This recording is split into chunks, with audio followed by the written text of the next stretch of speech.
Hey everybody, we're going to jump right in here. My name is David Tarras, partner at the Rossen Law Firm. I'm going to be talking to everybody about what, as a trial attorney, should be your favorite part of a DUI case, which is the DUI Trial Experience. Now, based on everything that you've heard so far, it's not always actually the most important part of a case, right? Our firm, everyone, whether you're a public defender or otherwise, should always be trying to beat the case with motions, get fantastic resolutions that your client wishes to accept. But the cases do go to trial. We try a lot of cases, and you have to be prepared. Okay. A quick remark. A lot of the sections. I'll go to the next slide here first. A lot of the sections that we're going to be discussing, we'll start off with a bit of an introduction, then go into motions in limine, jury selection, cross-examination, JOA, and then closing argument. Especially jury selection and cross-examination, those could be CLEs by themselves, okay, hour-long CLEs. It's that we're going to talk, in the most detail, but also with time constraints and the fact that this is your first DUI trial, making sure that some of these complex concepts are taken care of in a more summary type way. Okay. So we're going to jump into the first slide here. So starting with theory of defense. Theory of defense is where you start off with in every single case. And the theory of defense, or the related theme, and we'll talk about that should be essentially being developed in your mind from the very, very first time you see the police report, okay? And what you're reading about, you want to always think something that is, as I was trained, how we try cases, the best trial lawyers will get a police report and their mind jumps directly to theory of defense, and then sometimes even jumps all the way to closing argument. Even if it's what's considered a bad case, a case that you feel in your jurisdiction is very likely to resolve, every good trial attorney is thinking about closing argument, is thinking about that theory of defense that is going to be pervasive throughout their entire presentation of their defense at trial. Okay, so there's theory of defense and then theme. As I say here, as you can see in the slide, it's the foundation of every decision that you make in a DUI jury trial. Okay, themes work because they simplify complex issues for DUI. DUI trials can be as complex, if not more complex than murder trials. Okay, and they have special considerations that we're going to talk about. The theory of defense, I say here, if you can't say your theme in one sentence, but really that's more so the theory of defense, should be able to be said in one sentence, maybe two. It is the just bare bones why your client should be found not guilty. And then you can develop themes, which are usually more catchy, which you like to use to start off your opening statement and then repeat throughout trial, and build up during voir dire, which we're going to talk about, jury selection. But theory of defense you really should be able to say it in one word. If someone asks you, what's your theory of defense, and it's taking you more than one or two sentences, then it's probably not a strong enough theory of defense. Now, you can have multiple theories of defense, but being that this is your first jury trial, try and keep it as simple as possible. One other thing about the presentation you're going to see that's important to note is that we are going to be talking about jury trials, okay? In my career as a trial attorney trying DUIs and other cases, I've only had one bench trial on a DUI, and that was because the judge essentially said it was probably wrong. The state probably could have appealed him, but he said, Mr. Tarras, take this case to me, bench. This is ridiculous. I promise you it'll work out fine. He very likely could have been appealed. It didn't happen that way. But we don't do bench trials. We don't advise anybody to take a bench trial. You want a jury. You want your client's freedom in the hands of the jury. Okay, and to boil down essentially what a theory of defense is, it's something that should be repeated. Your theory of defense and then your theme of the case should be repeated throughout the trial in different ways, which we'll talk about. But it really comes down to if the jury goes back to deliberate and they can only take one line, one or two lines, one or two statements with them in a hypothetical world, you would want it to be your theory of defense. You would want that just being pervasive, being at the forefront of their mind when they're looking at evidence, when they're looking at the videos, rewatching the videos, hearing audio recordings of testimony, thinking about the testimony when they're back there deliberating. You want this theory of the defense or the theme, these catchy one or two liners, to be essentially changing the way they look at every single piece of evidence or lack thereof. Okay, so developing a strong theory of defense is rule number one of DUI trial, and any trial for that matter. But I do believe it's especially important in a DUI case. Okay, so first section we have here is motions in limine. You'll see this picture here, classic quote. It's attributed to a lot of different people, but I think Jack Dempsey was the original. I'm a boxing fan myself. And the quote is, "The best defense is a good offense." And that is essentially the point of a motion in limine. Okay. We're putting ourselves in a position that before the trial even starts, we have already chipped away at the state's case. Okay. And there's a lot of different ways to do this. So the purpose is to set the ground. The general purpose of a motion in limine is to set the ground rules for the upcoming trial in your favor and limit the state's case and harmful evidence as much as possible. Okay, and it comes down to prejudice. Okay, limiting out information, evidence, testimony that the state would intend to present that would be harmful to your theory of defense in your case. Okay, there's a quote here. It's a good case. Motions in limine should be filed to prevent the introduction of improper evidence, the mere mention of which at trial would be prejudicial and potentially leading to a mistrial. Okay, so very, very important concept. Going on to the next slide. Very important part here that I want to talk to you about. Motions in limine, just like motions to suppress, and really every aspect of your trial presentation, your defense should not and cannot be generic. And this is maybe especially true when it comes to motion in limine.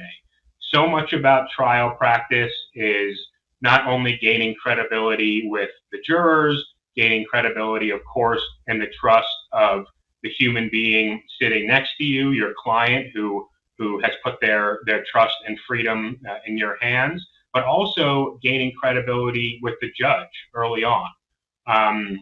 One of the things that I have seen, the biggest pitfalls of attorneys who are trying their first DUI defenses at trial is filing a boilerplate motion in limine. Okay, big no-no. Okay, the reason why that is, and it might sound kind of silly, but I have heard time and time again when attorneys have decided to file a boilerplate motion in limine is you're going to get a comment from the judge that says, "Mr. Tarras, I will just go ahead and assume that you know the laws of evidence and that everybody else in my courtroom knows the laws of evidence," and they're just going to toss it out. You might not even be able to get your rulings on it. They're going to say, "This is not a motion in limine. I'm not hearing this." And there's things about objections that could come into it, but you don't want to get to that point. So you want your motions in limine to be specific, okay? Specific to the facts of your case. So, for example, not enough to just say the prosecutor, point number one, motion in limine, the prosecutor cannot talk about prior bad acts. Well, great. The judge is going to say, I'm sorry, Mr. Tarras. Did you need to tell me? Do you think that I don't know the evidence code and the rules of procedure? And that's going to look really bad in front of your client, and it's just going to get everything started, on the wrong foot. Fortunately, the jury wouldn't be there for that, but you have to be specific. Okay. So when we're working on our motions in limine, a couple different things that we want to consider. Okay. I give you the next few slides. I know it's a lot of writing. You're going to have access to these slides. It involves case law, but these are the most common grounds when somebody is arguing and you're making, as a defense attorney, you're making your motion in limine. Limiting the testimony of non-expert law enforcement witnesses. Opinion becomes a huge part of motion in limine, or limiting the prosecutors from being allowed to elicit opinion testimony from the arresting officer, from the DUI officers, from their witnesses, because they're not experts unless they meet certain qualifications. But that's a different story. But in general, any officer, arresting officer in a DUI trial that you're going to be dealing with is not an expert. So they should not be allowed to give opinion testimony. All right. Adam and my colleagues talked before about the fact that they're not allowed to be called tests. So if that's something that you're worried about, then you can definitely throw that in there. That's not, so much of a boilerplate motion saying no hearsay is allowed in this case. It's a little bit, standard, but ultimate goal is to include facts of your case after you put that blanket or boilerplate recitation of what the evidence code is in the first place. Okay, so keeping out, we talked about precluding officers from rendering an opinion, and keeping out privileged or hearsay statements, extremely, extremely important. Okay, we talked about earlier, my colleagues talked about the accident report privilege. One of a trial that I had that was one of I consider my biggest victories was because of what I was able to do during motion in limine practice. It was keeping out the hearsay of the label, the actual label. The officer, it was a urine case involving prescription medication, and the officer held up the pill bottle to the camera. We argued that was hearsay. Okay, the writing on the pill bottle, not the pill bottle itself. We presented, always have to have the case law in your favor. We presented that to the judge, and that label on the pill bottle was taken out. It set up our theory of defense beautifully. Okay, 911 calls, of course. You want to be prepared through motion in limine to address any issues regarding 911 calls, as well as, and I have this underlined in bold here because in a DUI trial, the most common and the most time-intensive aspect of motion in limine practice is redacting the DUI videos, assuming the DUI videos exist. So the roadside videos, dash cam videos, any body-worn camera videos, those videos are very, very often filled with hearsay or filled with prejudicial or irrelevant information. And redactions are crucial, and we're going to go back to redactions because they're that important. Limiting the prosecutor's argument with supporting case law is very important. Again, all based around what your theory is, what you want to limit. Some things you might not want to limit, depending on what your theory is. And then, last on this slide, keeping out unfavorable state experts and what we refer to as DUI trial lawyers as junk science.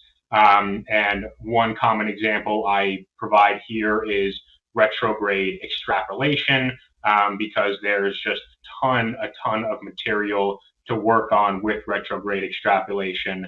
that will be a matter for another time. Of course, you can reach out to us to discuss at any time. If you have a case involving retrograde extrapolation, then we can walk you through it, give you examples of motions that we've filed as well.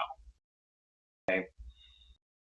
Some of the other common motion grounds involve bolstering. Okay, again, knowing your rules of evidence, I suggest having a trial binder, having a booklet with all of the rules of evidence printed out. Every trial I do, I still bring this book, and I should have included it in here, but it's a book you can get on Amazon, and it is a small binded manual that has all of the primary criminal evidence objections. And it's always good to have on you as a reference. Okay. Improper bolstering. We don't want these prosecutors being able to go up there and saying, my officer, my star witness has done 20,000 DUI arrests, and therefore the jury should consider that when determining his credibility and the grounds for his arrest here and whether we can prove our case. That's a no-no. Okay, make sure you have your case law prepared. The case law is in the motion in limine and provided to the judge. Okay, burden shifting is a big one in motions in limine.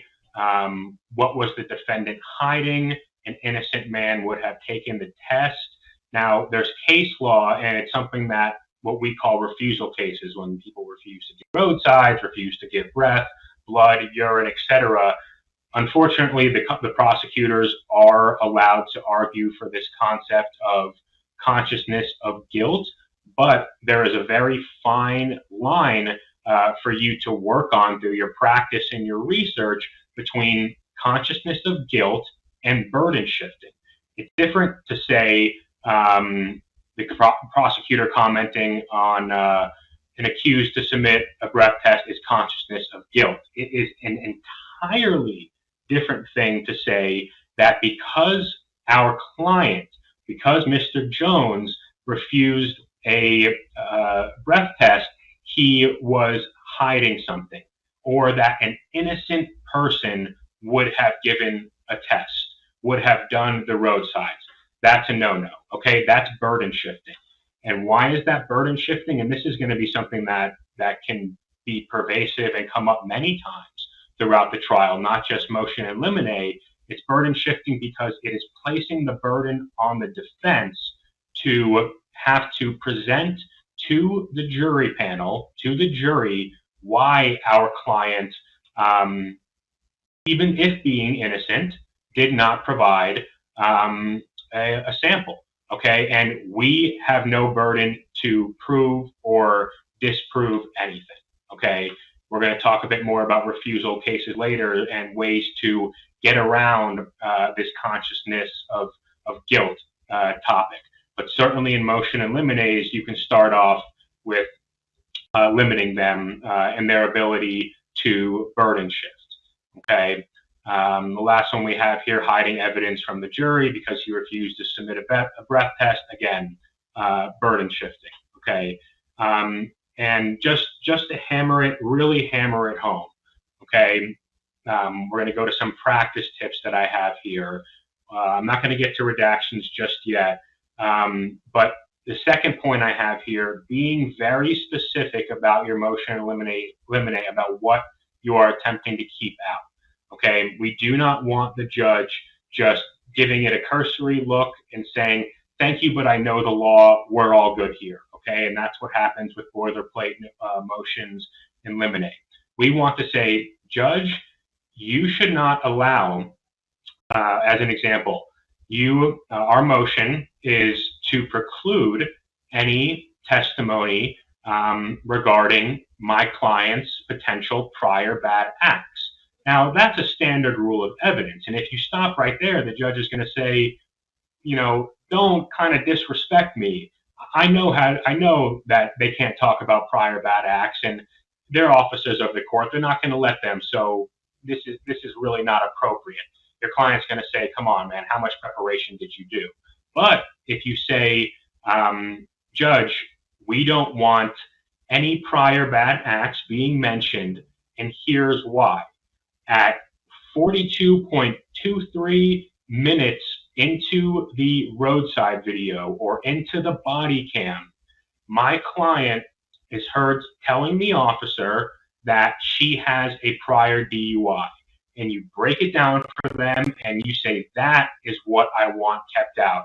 And judges really, really appreciate, and you build so much credibility when you essentially do their jobs for them. Less work for the judge, more credibility for you. So they can say, great, I agree with that. I agree with the law of prior bad acts, and state here, you better make sure that doesn't happen, or we're looking at a mistrial, okay? Now, ultimate goal, okay? Have your proposed redactions, practice tip wise, have your proposed redactions of DUI videos timestamped well in advance of trial, okay? Timestamped to the T, because you want to go into that motion in limine. And most common use, as I mentioned, of motion in limine in DUI trials is saying, we are trying to keep out a certain amount of information because it's irrelevant, or it's prejudicial, or it violates hearsay or another rule of evidence. If you can say to the judge, I am trying to keep out the minute 42-23 minutes, 42 minutes and 23 seconds of the roadside videos to 44 minutes, because during that time period, my client talks about anything improper hearsay, prejudicial, irrelevant. Then the judge can say, okay, state, I find that would be irrelevant and prejudicial, so let's make our redactions, okay? We're about to take a break. The last couple things I want to say here is about motions in limine, try and have your motions in limine heard as early as possible. It depends on the county you're in, and it depends on the judge. So you have to know what the judge, you have to do your research, talk to colleagues, at least go on the clerk, pull up some other DUI trials and some transcripts from this judge, and see if people have been successful having your motion in limine heard prior to the morning of trial. Why? Because we want to make these DUI redactions far enough in advance that we can watch the DUI redaction videos. We don't want to just trust the state's IT department. We want to make these redactions in advance so that we can then prepare accordingly about how we're going to defend our client.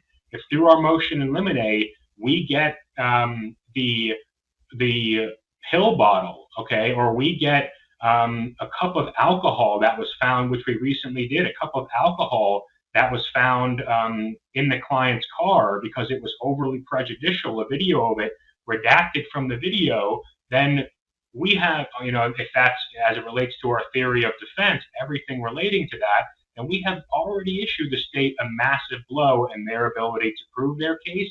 They might come, if we can be successful with these, as we have on many occasions, they might come back to us with saying, you know what, we don't think we can prove our case beyond a reasonable doubt. Will your client accept a breakdown, a withhold to a reckless or a careless driving? So motion in limines are not just these boilerplate things that you have to file. They can be very, very important. Okay. Last note before we take a 5-minute break, motions in limine are crucial for preserving the record on appeal. A lot of what we do in trial, which we're not going to get into so much here, about objecting and why we object or not object.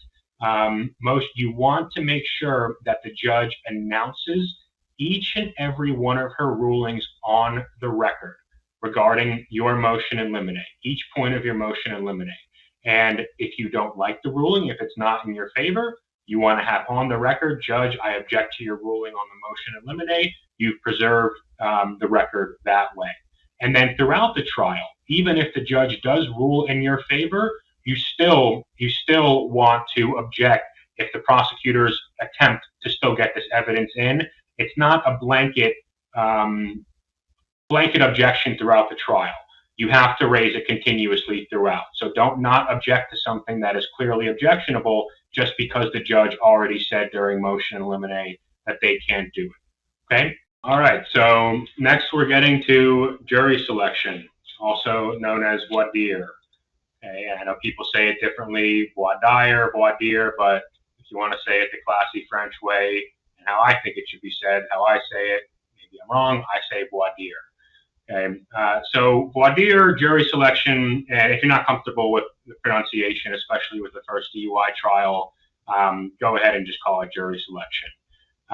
Jury selection in a DUI case is very complex because you don't have many charges like DUI that have such polarizing views that you're going to hear from the jury panel and about people in general. I think most people, when our firm, when we're trying homicide cases or sexual crime cases, most people are going to say, yeah, murder is bad, rape is bad, and things along those lines. But you get very, very interesting views on DUI. Okay, you want to be prepared for your jury selection. Okay, but of all the different aspects of a DUI trial, you also have to be the most flexible. Voir dire very often does not go how you think it's going to go because it depends on the panel of potential jurors that you have in front of you. Okay, so you have to be flexible. It does take a lot of practice. Jury selection's an art. Don't be too hard on yourself. Most importantly, as I say here, jury selection is really the first time that you get to start planting the seeds of your case. Okay. So preparing for voir dire. Right? Step one, based on your theory of defense, based on what you're going to be presenting throughout your themes and your theories, who do you want on your jury and who do you not want on your jury? I have this quote here from Mick Jagger from a famous song. You can't always get what you want, which is true during jury selection, but if you try sometimes, you might actually get what you need. Okay, and that kind of goes into our next concept, which is jury selection versus jury deselection in DUI case. Okay, who do I want versus who do I not want and why? General consensus, I would say, among the DUI trial attorneys and trial DUI defense attorneys, or criminal defense attorneys in general, is that jury selection is a process of actually jury deselection.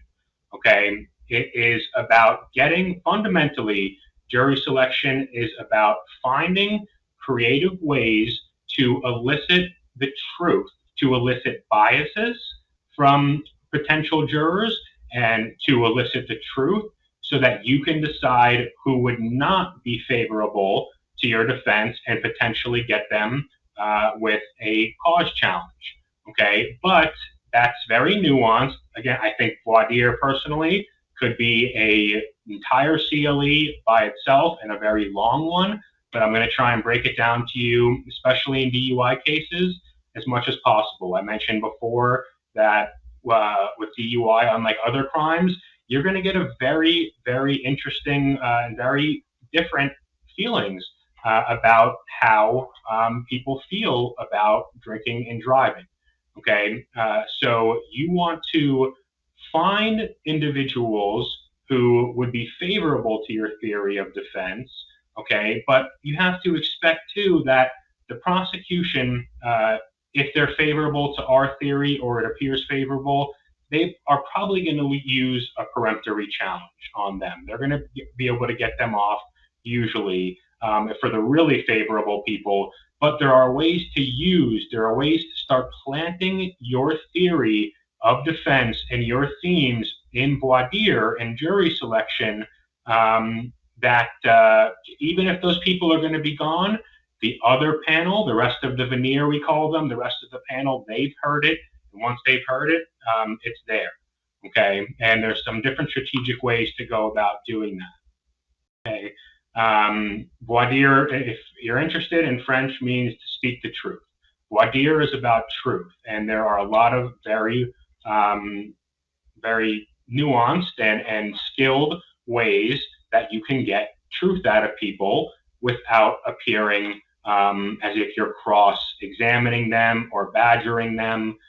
That's the prosecutor's job, okay, not ours. All right, so I have here, you never get a second chance to make a great first impression. Very true.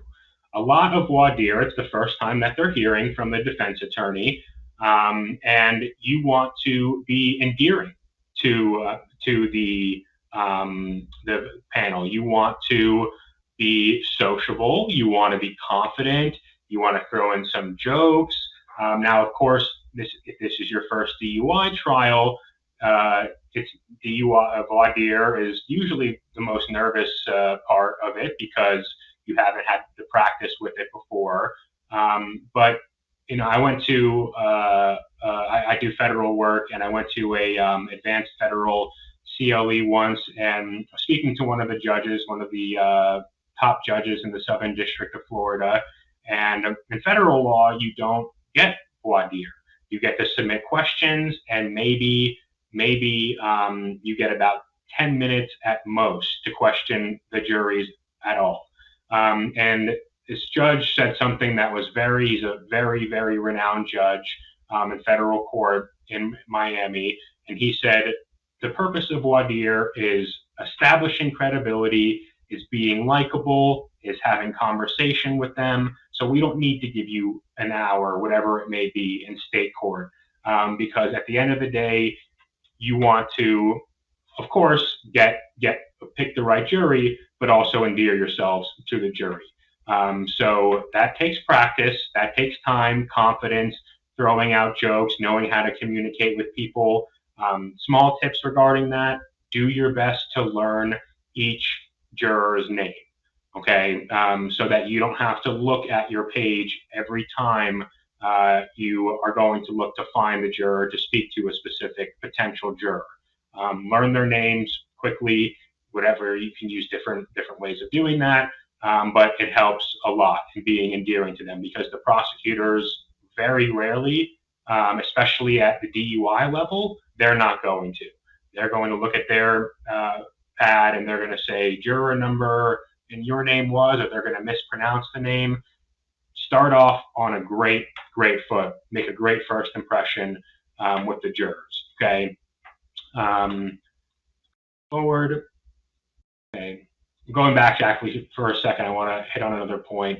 The state's voir dire, again, this goes back to what I said before. Their voir dire in DUI cases is going to be very cookie cutter. They're going to repeat what the judge said, and like I say in the slide, we go third. We have to use that to our benefit. Okay, we have heard already the judge has done his voir dire and his questionnaire to the jurors. The state has gone, and the state mostly just repeats standard questions that the judge asks and does follow-up. Doesn't help us a lot. And then we go into our voir dire, and it gives us an opportunity to really show our confidence in our skill. Okay, and then no wasted time, no wasted questions, and we'll talk a bit more about that as well. Okay, so some of the things on this slide, I'll go through this pretty briefly, but the law does, in fact, under a case called Lovato versus State, to allow you to test your defense on the panel. Now, it has to be done in the right way, so as to avoid this very common objection of pre-trying. We'll talk about that a bit more in a future slide. But the ultimate goal of voir dire is to test your theory of defense, find individuals who will not consider or who are not in favor of your theory of defense. Maybe that's because of their profession. Okay, in certain cases, you have to think about, oh, I have a breath case, but the numbers are off. Our theory of defense is that There were discrepancies in the machines. So a mathematician, people who deal with numbers, engineers are very often fantastic for that, depending on what kind of leaders they are, okay, and their personality. You have to get people opening up, and you have to talk to them, and that takes a lot of practice, okay? So if your theory of defense is that drinking and driving by itself is not illegal, okay, which is really one of the two. Voir dire, you can get very creative. Test different hypotheticals out. Try as many cases as you can. That's really the only way to get good at voir dire. But especially when it comes to the fundamentals of voir dire, two things that in almost any jury selection you're really going to want to hit on in a DUI trial are negative feelings about alcohol, okay, and also feelings about drinking and driving, right? Video evidence, if there's video evidence, is very important to voir dire on.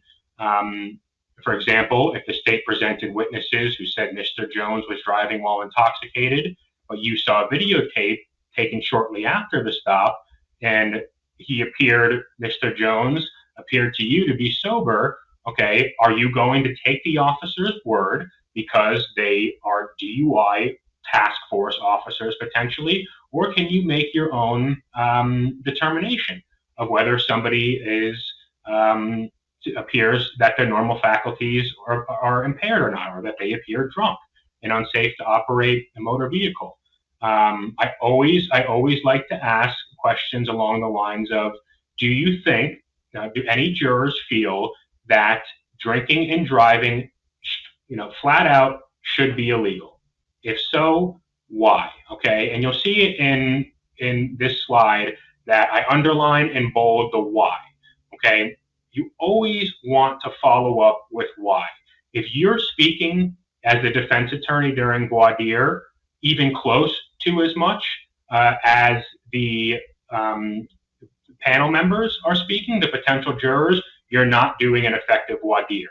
It's about getting them to talk and then listening. Okay, there are different tactics you can use as well, depending on their responses, and as you're testing your theory of defense with them. But you should never be talking. Our job is not to educate them on the law. That's what prosecutors do. That's what judges do during their voir dire, and we have to be cognizant of that. Okay, if our theory of defense involves a specific area of law and the judge left a certain part out of their questionnaire, that would have really helped us in not having to waste our limited time during voir dire. That would be great, but if not, there are situations where you have to get to some of the more basic concepts. But in general, you are looking for people who are not favorable for our theory of defense. Okay, voir dire in refusal cases versus voir dire in breath cases. Okay, you have to tailor your voir dire to your theory of defense. In refusal cases, always asking to get the jurors talking. I try not to do raising hands as much as possible. What are some reasons why an innocent person or a sober person, right, would refuse to take an intoxilizer test? Would you, juror, whatever, Miss Jones, would you refuse if you had one drink? What about two drinks? What would be the deciding factor for you, and why? Always follow up with why. If we don't ask that why, we're not getting to the heart of the issue. We're not achieving our ultimate goals of voir dire in a DUI defense, okay? But again, everything has to be tailored to our theory of defense. Refusal cases, trusting machines, getting fed up with law enforcement. If our theory of defense is that our client was just fed up, he knew he was going to jail for whatever reason anyways, then we want to start planting that seed and ask the jury panel about that. Do you trust machines? How do you feel about machines? If you knew you were going to jail no matter what, would you give a breath sample? Okay, if you had to spend the night regardless, even if you blew zeros, you're still spending the night. These are in refusal cases questions that are essential, but you can model them however you would like. So One hypothetical that I always like to use, and there's a lot of different ways that I've played around with it because I love voir dire. It's a great way to get creative. Is this hypothetical regarding metal detectors? Okay, so I've played around with it, and I'll ask in different ways. One way that I'll commonly ask and start off is saying, everybody here has been through a metal detector, right? Everybody says yes, of course. Okay. Has anybody in the panel ever been certain that they had no metal on their person? They're going to the airport and they're going through the machine, certain they had no metal on them, but the alarm still went off, right? If you have a talkative jury, right, you have to know and be aware of the panel that you have. If you have a talkative jury, then this is a very successful hypothetical. And you'll say, yeah, how did you feel when you went through? Was it an issue for you? No, it wasn't an issue, Mr. Tarras, because I just went back through. Maybe there was an issue with the machine, a discrepancy, but I walked through that machine with no worries because I knew I had no metal on me. And I'll ask them, so, Miss Jones, what if in a different world there was a law, the world we lived in had a law that said if you go into an airport with metal, okay, if you go through a metal detector and that metal detector goes off, then that can be a crime, or that can be used as evidence of a crime against you. Knowing, right, you told me before, 100% certain that you had no metal on you and you still walked through, would you still walk through that metal detector? Okay, and majority of the answers that I've gotten when I presented it eloquently and tactfully and properly is, yeah, no, I wouldn't go. I would turn around. Okay, and that helps set this stage, this theme of a lack of trust in machines, which is almost always the primary grounds of our defense for overcoming the consciousness of guilt is lack of trust in machines. Okay, so I love that hypothetical regarding metal detectors. It can be used in different ways and just get super creative. Okay, I have some general practice tips here that I'm going to skip through for the time being, given that there's a lot of writing, but there's law included in there. But most important takeaway of this tip regarding this pre-trying is just make sure you bring with you case law regarding this concept of pre-trying. Pre-trying is essentially when you are presenting the facts of your case and asking the jurors to consider those facts, or the potential jurors to consider those facts and reach a verdict. Prosecutors say pre-try, pre-try, pre-try. They object all day during your voir dire. And you have to be prepared for that with case law saying, no, what I'm asking is not pre-trying. I have a right under the case law to question the panel on whether or not they can follow my theory of defense and whether or not they can believe in my theory of defense. That is not pre-trying. We're not asking them to commit to a verdict. So you'll have these slides and you can read through it a bit more specifically. Okay. The standard law enforcement credibility becomes huge part of voir dire if it is in accordance with your theory of defense. So don't think that it only has to be these super creative topics, bad DUI investigations, client not testifying. If it supports your theory of defense, then absolutely go for it. Okay, these are important concepts. Hopefully the judge or the prosecutor has handled most of them, and all you'll be doing is following up and trying to build cause challenges on jurors who provided very bad answers or a lack of understanding to those theories. Okay, now into cross-examination. Okay, cross-examination, a couple of quotes here that are super important. Failing to prepare. Preparation is everything in cross-examination. By failing to prepare, you're preparing to fail.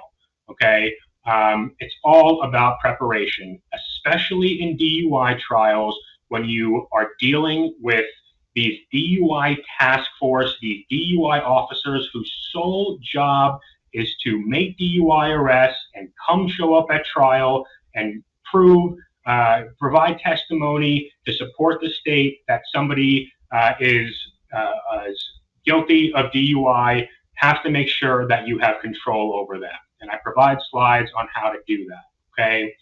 A quote here talking about the importance of DUI trial, cross-examination fundamentals, okay? If prepared correctly, your cross-examination, you're going to know all of the answers before you even ask them, okay?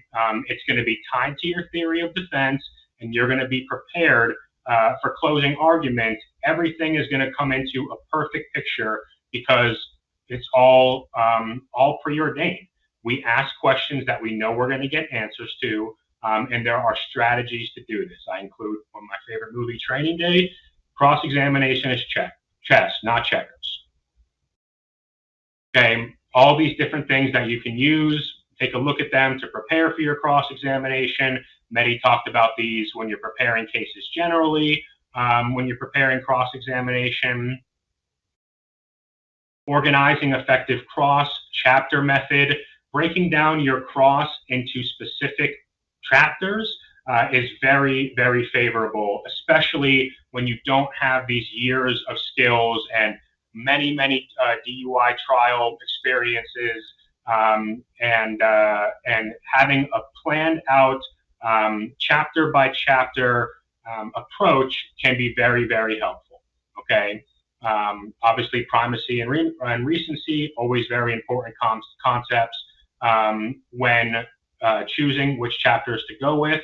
Another just side point, practice tip, when you're moving from one chapter of cross, whether it's roadsides to the arrest itself, always give a statement to the jury saying, we're now, or to the witness, but also for the jury sitting there to hear, we're now going to be moving on to this. Okay, it helps tie in everything with the theory of defense, and you're helping the jurors follow along in your cross-examination, which can be very, burdensome and tedious. Okay, I provide you with some general rules for each chapter of cross.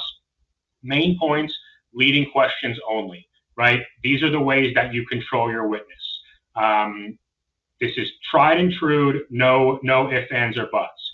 One fact per question, okay, as you ask them, because you are building towards an ultimate conclusion, okay, and you're reinforcing your theory of defense throughout the entire process. Short questions, questions that are too long, compound, you're going to get compound answers from the witness, and the judge is going to say, well, you asked a compound question, so I'm going to let this witness just go off the rails, okay? And for young attorneys who are trying their first DUI, you have to be able to control what you can control, and that's short questions, straight to the point, controlling your witness to the best of your ability, okay? There are some other practice tips in here. Time's getting a bit short, but you can read all these and you can always contact me about any questions that you might have. Okay, there's some additional tips here. Always be on the lookout for officer bias. If the officer considers himself, if he appears very pompous, then build him up to break him down. Okay, that's what I'm always telling people when we're talking about cross. Build the officer up, say, oh, and you have all this training and you've had all this experience and you've made thousands of DUI arrests. These are all things that you might learn from deposition, as we talked about earlier, formal review, depending on the judge and the jury, things along those lines. Build them up and say, you're so great, but Officer Jones, isn't it true that you missed completely this aspect of your cross-examination here? You only considered the clues of the cues on the roadside that the client missed. You didn't mention anything about what he did well, correct? Isn't it your job? Isn't the kind of law enforcement that we want in society not only looking to gather evidence of guilt, but also of innocence? And that's how it should be. But we have to be prepared in DUI trials that especially these DUI so-called task force or expert individuals are not going to give us much leeway there, and we have to control it, okay? When we're talking about DUI cross-examination tips, It's your choice how you want to go in chronological order and breaking down your case. Common ones: officer's lack of training and knowledge, driving pattern, post-stop pre-arrest observation, FSEs, post-arrest conduct, and then breath test, procedure, and refusal. I do a couple cautionary notes down here that you can take a look at, and feel free to call me about with any questions. Always rely on the NISTA guidelines, as Adam and the rest of my partners discussed before. Be prepared for these. Be prepared to use them against the officers in cross-examination. Okay. More tactics, common themes that we use: challenging their qualifications, highlighting the factors, as Adam talked before, that when we're talking about roadsides, that it's an officer asking to have somebody do abnormal exercises to test normal faculties. Officer, do you normally walk down the road heel to toe? If you saw somebody on the street, wouldn't that appear strange to you? They can't deny that. When you see somebody standing at a bus stop, would it be odd to you if they were standing on one leg? Yes, it would. That would be abnormal. So why are we doing it here, right? And obviously putting it into a package, one question at a time, but those are the common themes, okay? Continuing about roadsides, feel free to take a look at this. Divided attention, very important. These roadside exercises have mental aspects as well as physical aspects, okay? You want to highlight the mental. If the video doesn't look so good, if the video looks good, then you absolutely want to highlight the fact that the officer's reports, and you want to cross them on the fact that their reports do not match up with what the jurors are going to see on the video. And very often, if done properly, you could get the officer himself to admit that he would agree that the best evidence in a case is the videos, okay? And that's important if your theory of defense is videos over officer testimony, okay? I have here common chapters you can look through. Refusal cases, right? It all starts from your theory of defense, starts from voir dire.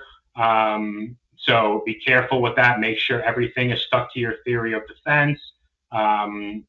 Lack of evidence, no per se evidence of DUI, no breath results. Definitely in refusal cases, you have the most ability to really tear down these officers as opposed to machines and experts. Okay. Continuing just on some of the most common goals of refusals in cross-examination cases. In these cases, everything has to be global to the theory of defense. We're not going to have time to talk about much blood and urine cases here, but it gets a bit more complex. This is your first DUI, so unlikely that you'll be doing it alone with someone who hasn't had some experience with blood or urine, okay? Refusal cases, again, step one, start building that theory of defense. And more examples, crosses in refusal cases, very common examples, which are also potentially serve as theories of defense or themes, okay, is what we hear in refusal. The goal being we have to give the jury a reason to think that the individual refused, okay, not because he thought it was going to be, because he thought he was DUI, okay? And there's a list of 17 reasons right here that you can review. I'm not going to read each one for time's sake, that you can review in order to build your cross-examinations in these cases. All right, I'm going to keep going here. Just more information. Crossing on admissions is important. So just an example of a successful chapter here that you can review as far as normal faculties go. Officer Jones, you don't know how my client normally sees, normally hears, normally talks, judge distances, drive cars, and each one of these can be their own chapter.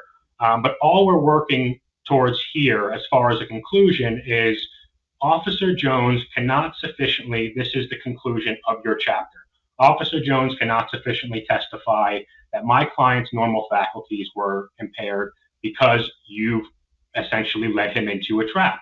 And he's saying, no, I cannot, no, I cannot, no, I cannot. How does that relate then to your theory of defense? Because Officer Jones jumped the gun and failed to gather sufficient evidence of impairment, the state now lacks the evidence to prove that my client was DUI beyond and to the exclusion of all reasonable doubt. So this is the purpose of the chapter method. We're building to ultimate conclusions to later be able to use in cross-examination. Okay, cross and refusals continued. Feel free to read this and ask any questions. It's all very great information. We're just getting short on time, and I'm a trial attorney and I love to talk. Okay, breath cases. Adam covered most of breath cases, all right? Just some things to do here. They can be beat, all right? It's not the end all be all. Different ways here. A lot of it is about whether they followed FDLE requirements. A lot of it is about whether or not the breath sample was caught on camera. In some counties it will be, other counties it won't be. But this is an example, essentially a checklist of things you should be doing to see if the officers, in your case, hopefully you can get it through depositions. If not depositions, then through a formal review hearing or other forms of discovery to see if they were actually following procedure. Okay, because not following procedure means that the breath test, the breath machine, excuse me, is not valid. Okay, there are set procedures for this, and it has to be followed. Another thing that Adam mentioned is the fact that this is a hidden black box that nobody gets into. Jurors resonate. That concept resonates with jurors, so consider that as well. Voir dire, super critical to beating a breath case. Who do we want? Do we want people who are technologically savvy, depending on your theory of defense? Not technologically savvy? Jurors have an inherent belief in machines? Do they trust machines? Do they feel machines can be faulty? Things along those lines that you would want to voir dire on with them in order to pick your jury. Okay, again, specific examples that you can use here to talk for your voir dire. You can read through this and just use them, take them straight from it, to go over the best ways to build your theory of defense, to cross, to voir dire in breath cases. Okay, always try and have jurors say not guilty. Okay, helps. Different ways you can do that. And I'm just waiting for the slide to load. Cross-examination tactics in breath cases. Feel free to review this. It's technical. I mentioned the source code dilemma. Use the codes. Again, we're getting.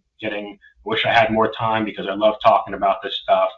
We're going to go through judgment of acquittal quickly. Okay, so judgment of acquittal is based on Rule 3.380, motion for judgment of acquittal. Purpose of a motion for judgment of acquittal: challenge legal sufficiency of the evidence at trial court. It comes on two occasions. You make your first judgment of acquittal when the prosecution rests their case, and you'll see here on the slide, I actually have it written out, and you can use this as far as insert argument. Okay, you can use it. I advise for your first DUI trial, and I still do it, I write out my judgment of acquittals. One other note regarding judgment of acquittal: of course, if we win the judgment of acquittal, case goes away, we win. Boilerplate language, again, not a good idea for judgment of acquittal. You're not going to win on a boilerplate language judgment of acquittal. For your first JOA, you're going to say, viewing the evidence in the light most favorable to the non-moving party, the state, now that they've rested, the state has failed to make a prima facie case of whatever DUI charge it might be, because, and then specific argument, specific testimony, and quotes as to why they failed to meet that standard, not just they failed to meet the standard. Okay, now going on to closing argument.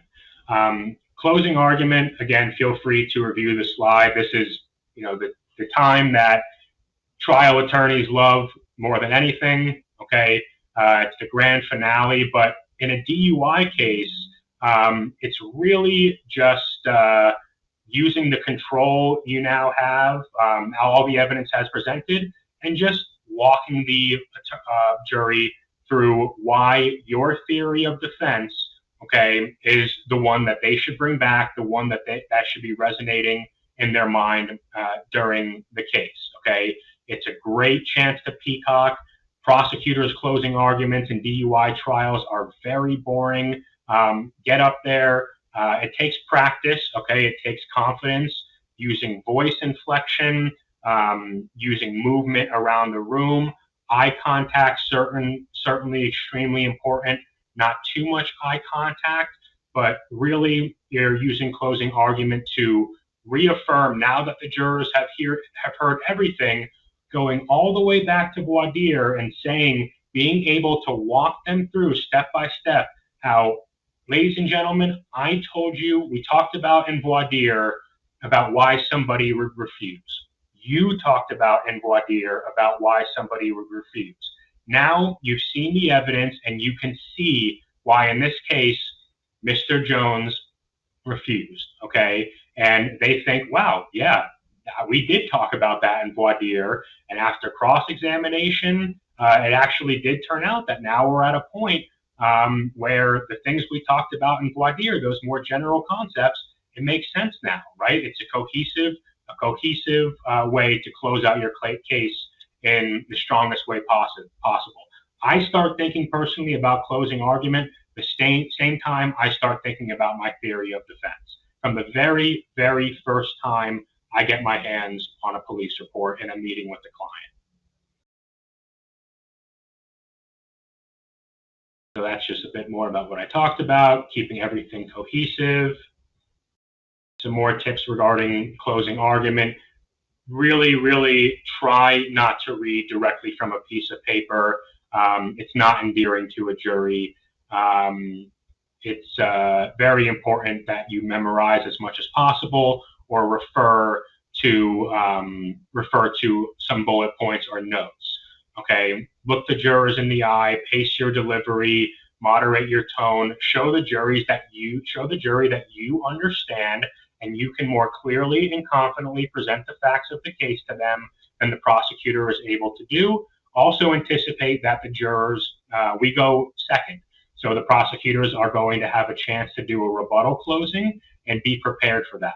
And say it genuinely, and accept the bad parts of the evidence that they saw, but take the wind out of it, take the wind out of the prosecutor's sail when they get to the point of their final closing, because they do get the last word. Okay. Again, closing tips and tricks.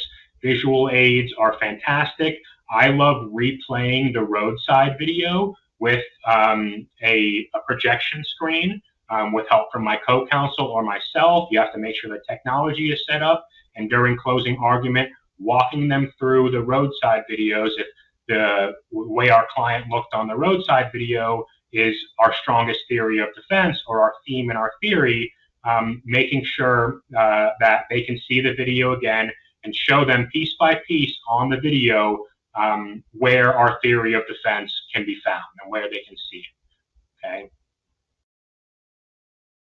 Now, this is the last thing I'm going to talk about. I know I'm over my time, but I cannot stress, it might sound silly, I cannot stress how important this is. You have to consider how you present yourself from a physical standpoint, okay? For men, with your suits, for women, with your dress, your suits as well. Jurors are not only judging you, okay? This is especially true when you're a public defender. You want to look like you're not one, okay? I'm just going to say it as simply as that. You do not have to go buy an Italian custom suit, okay? But you have to have your shirt tucked in, have your tie pulled up, okay? Wear decent shoes, okay? Jurors are looking at these things. They're human beings. And as much as they've sworn to abide by the law, they're still going to have these things in the back of their mind that they're looking at, okay? Men and women, make sure you're groomed.